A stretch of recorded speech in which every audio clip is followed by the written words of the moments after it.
ഈശോ മിശിഹായ്ക്ക് സ്തുതിയായിരിക്കട്ടെ. ഈശോയുടെ ഏറ്റവും സ്നേഹിക്കപ്പെട്ട സഹോദരരെ, ആഭ്യന്തര കർമ്മി ആത്മീയതയുടെ 163 സെഷനാണല്ലോ ഇത്. 6-ാം സ്ഥലത്തെക്കുറിച്ചുള്ള 3-ാമത്തെ വിചിന്തനവും. ഹല്ലേലൂയ, ഹല്ലേലൂയ, ഹല്ലേലൂയ. 6-ാം സ്ഥലത്തെക്കുറിച്ച് 11 അധ്യായങ്ങളാണുള്ളത്. 1-ാമത്തെ അധ്യായത്തിൻ്റെ 4-ാമത്തെ ഖണ്ഡികയുടെ നടുഭാഗത്താണല്ലോ നമ്മൾ നിൽക്കുന്നത്. ഒരുപാട് പരിഹാസ സ്വരങ്ങൾ എല്ലാവരും ഉണ്ടാകുന്നു, ഏറ്റവും അടുത്ത ആൾക്കാരിൽ നിന്നുണ്ടാകുന്നു, കുമ്പസാരക്കാർക്കിടയിൽ നിന്ന് പോലും വരുന്നു. അത് പെട്ടെന്ന് തീരുകയില്ല. അങ്ങനെ പല കാര്യങ്ങൾ പറഞ്ഞു. അതിനിടയിൽ ഏതാനും പേരെ നല്ല വാക്ക് പറയാൻ വേണ്ടി വന്നു വരും. അത് തന്നെ ഒരു സഹനമാണ്. സ്വന്തം അവസ്ഥ ശരിക്കും അറിയാവുന്ന അവസ്ഥയിലാണ് ഈ ആത്മാവ്. അതുകൊണ്ട് ആരെങ്കിലും ആ ആത്മാവിനോട്, വ്യക്തിയോട് നല്ല കാര്യങ്ങൾ അവരെപ്പറ്റി തന്നെ പറഞ്ഞുകൊണ്ട് വന്നാൽ അത് അവർക്ക് ഉൾക്കൊള്ളാൻ പറ്റുന്നില്ല, അല്ലെങ്കിൽ സ്വീകരിക്കാൻ അസ്വസ്ഥ ഉണ്ടാക്കുന്നു. പശുവത്തെ അമ്മയ്ക്ക് അസ്വസ്ഥ ഉണ്ടായതുപോലെ നമ്മൾ കണ്ടല്ലോ. തന്നിമിത്തം പ്രശംസകൾ വിശിഷ്യ ആരംഭത്തിൽ ദുസ്സഹമായ യാതന തന്നെ ആയിരിക്കും. എന്നാൽ കുറെ കഴിഞ്ഞാൽ അത്ര ഇല്ല. അതിന് ചില ന്യായങ്ങളുണ്ട്. പിന്നെ അമ്മത്തിൽ 4 ന്യായങ്ങൾ പറയുകയാണ്.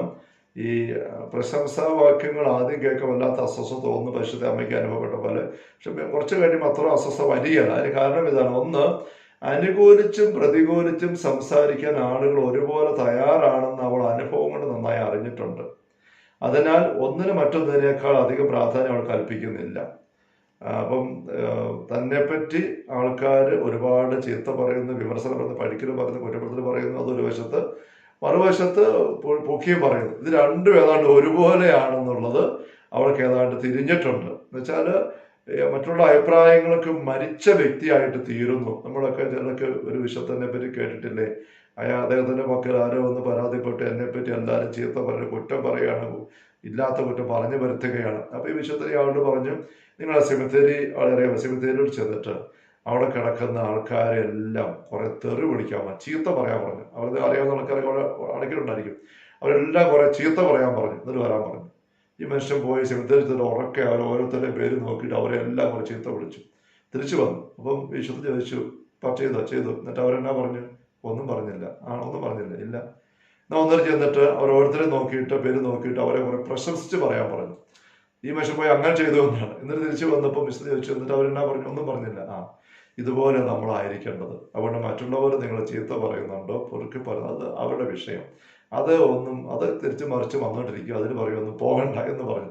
അത് ലോകത്തിന് മരിച്ച വ്യക്തിയാകുന്നു. അപ്പോസ്തലൻ പറഞ്ഞു, ലോകം എനിക്ക്, ഞാൻ ലോകത്തിന് ക്രൂശിക്കപ്പെട്ടിരിക്കുന്നു. അങ്ങനത്തെ ഒരു അവസ്ഥയിലേക്ക്, ഈ അനുഭവത്തേക്ക് നമ്മൾ കുറെ കയറി വരണം, വന്നിരിക്കണം. അതുകൊണ്ട് ഈ പ്രശംസ കേൾക്കുമ്പോഴും പ്രത്യേകിച്ചൊന്നുമില്ല. അത് അങ്ങനെ അവരൊന്ന് പറഞ്ഞത്, അവർക്ക് തോന്നിയെന്ന് പറയത്രേ ഉള്ളൂ. അങ്ങനെ വരികയാണ്.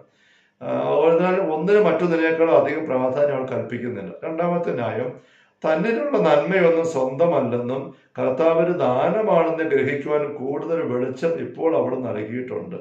തന്നിമിത്തം അവയെല്ലാം മറ്റൊരാൾക്ക് സിദ്ധിച്ചതെന്ന വണ്ണം തനിക്ക് അവയിൽ പങ്കുണ്ടെന്ന കാര്യം വിസ്മരിച്ചുകൊണ്ട് അവയുടെ പേര് ദൈവത്തെ സ്തുതിക്കുന്നതിന് അവൾ ഉദ്യുക്തയാകുന്നു.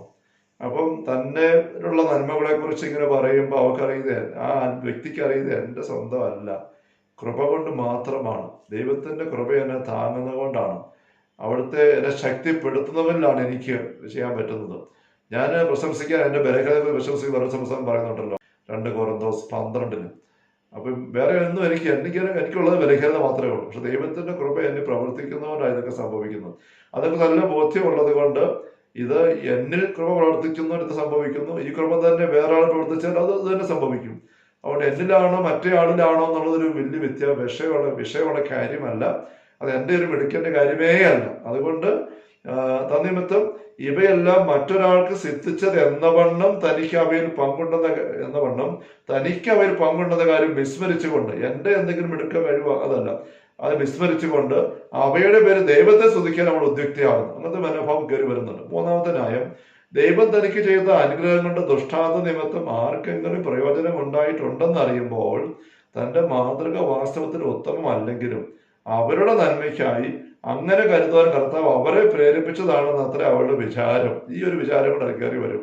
എന്ന് വെച്ചാൽ തന്നെപ്പറ്റി മറ്റൊരു നല്ല കാര്യം പറയുമ്പം അത് അവരുടെ ഉള്ളിന്റെ നന്മ കൊണ്ട്, അവര് ദൈവത്തിന്റെ കൃപാവരത്തിന് ഉത്തരം കൊടുത്തു നിൽക്കുന്നത് കൊണ്ട് ദൈവം അവർക്ക് ഒരു പ്രത്യേക കൃപ കൊടുത്തതാണ് ഈ സംഭവത്തിൽ, ഈ കാര്യത്തിൽ ഇങ്ങനെ മാതൃക കണ്ടെത്താൻ.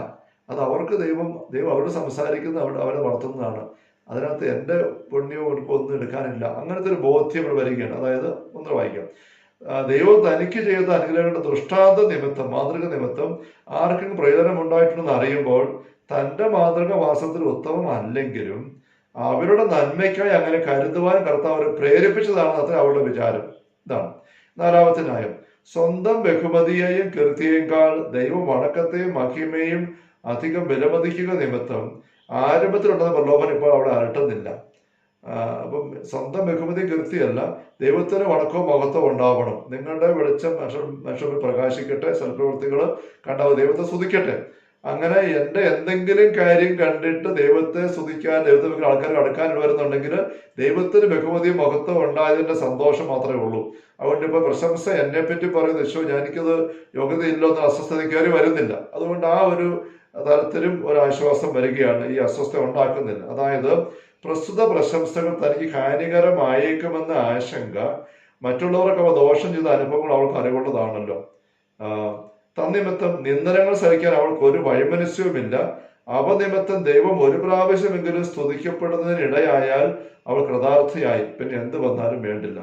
അപ്പൊ പ്രശംസയുടെ ഈ കാര്യങ്ങള് ഇതുപോലെ യേശുവല്ലാത്തൊരവസ്ഥയിലേക്ക് വരാനായിട്ട് അവർക്ക് ഇടവരുന്നു എന്ന് നമ്മൾ സമർത്ഥിക്കുകയാണ്. ഹല്ലേലൂയ, ഹല്ലേലൂയ, ഹല്ലേലൂയ. കർത്താവേ ഈശോമിശിഹായുടെ സമൃദ്ധമായ കൃപയും അനുഗ്രഹങ്ങളും പിതാവായ ദൈവത്തിന്റെ അവർണ്ണനീയമായ സ്നേഹവും പരിശുദ്ധാത്മാവായ ദൈവത്തിന്റെ നിരന്തര സഹവാസവും എല്ലാവരും കൂടി ഉണ്ടായിരിക്കട്ടെ, ഇപ്പോഴും എപ്പോഴും എന്നേക്കും. ആമേൻ. ഈശോമിശിഹായ്ക്ക് സ്തുതിയായിരിക്കട്ടെ.